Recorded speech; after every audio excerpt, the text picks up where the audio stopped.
front organizations at ang kanilang tagapagsalita, akala nila makakapunto sila dito ha, ay si none other than at ang reyna ng Sabah. Ryan na ng Si Sabah. Binibining Laila de Lima.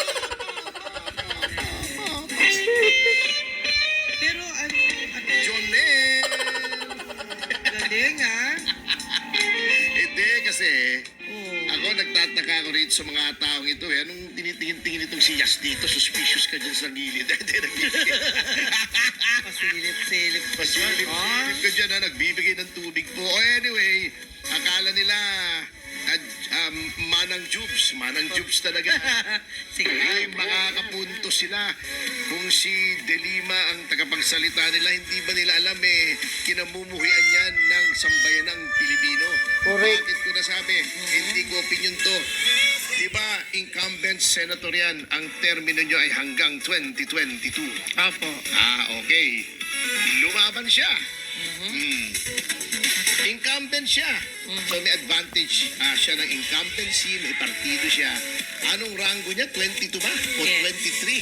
Out of, ang 12 ang mananalo, siya ay pang 22, 23. Nangabote sila ni Gordon. Sapagkat dahil ang lagi nilang inuupakan noon ay si Pangulong Duterte. Opo. Mas marami pang nakuhang boto sila rito. Independiente yun. Ayun. Well, kasama dun sa kasama dun sa tawag dito, kasama sa yung ticket yata ni Pangulong Marcos. Pero sila incumbent. Oo. At saka baka akala, natatawa lang ako rito kay Laila de Lima. Ito factual to hindi libelous to. Pero kung gusto niya akong demanda ng libel, go ahead. Ang lagi niyang pinangangalandakan, siya daw ay na-acquit na ng yung drug trafficking charges. Ang nakakalimutan yata niya, meron pa siyang kaso sa ombudsman. Yung graft and corruption, yung pagtanggap niya ng suhol.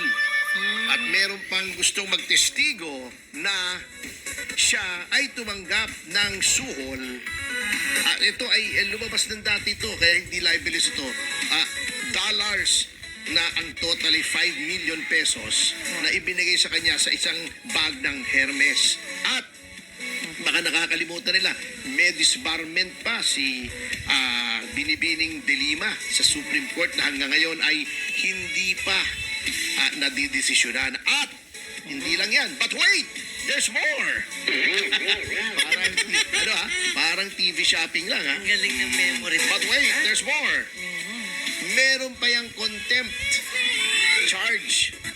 Anong contempt charge ito? Sa Korte Suprema. Bakit? Binaliwala niya yung pag-uutos ng Korte Suprema, yung TRO, na sinasabing huwag pipigilan sa paglabas ng bansa si dating Pangulong Gloria Macapagal Arroyo. Yan ang klase ng tao na akala mo kung sino dun sa Quadcom na pinagtitiwalaan itong Quadcom na maging testigo nila, maging resource person. Isang taong ganyang klase, tumamin siya na siya ay nakiapid sa may asawa. May charge siya ng graft sa ombudsman. May disbarment siya dahil siya for immorality. At meron May siyang disbarment. contempt. Siya ay opisyal ng gobyerno at abogado pa man. She is an officer of the court.